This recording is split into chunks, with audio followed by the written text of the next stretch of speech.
of your policies. Or now we have this gateway thing with the local authorities, where the unemployed, this is like a wet dream for Fine Gael, the unemployed are being dragooned under threat of having their social welfare taken off them into low-paid jobs in local authorities which should be properly paid jobs. If those jobs need to be done, they need to be done, and people need to be paid for doing those jobs, not trying to force people into doing them for 20 quid on top of their dole. It's absolutely disgraceful, and it actually will lead to the displacement of real jobs.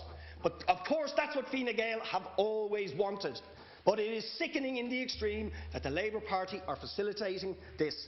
It is beyond belief.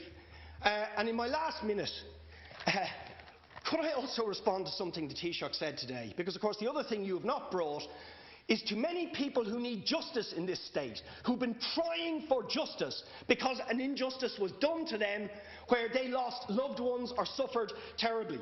And today we heard the Taoiseach tell this Dáil that he did not have the evidence from the Stardust families that the official findings on the official record for the reason the Stardust fire was started, that he did not have that information. That is not true.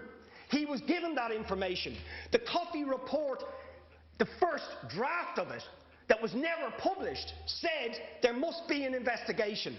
Because they knew and they had the evidence, and the families have sent the evidence into the last government and this government, showing that the timeline for the start of that fire and the location of that fire were different from the official record, and showed that it started in the roof a considerable amount of time before it is claimed to have started in the alcove.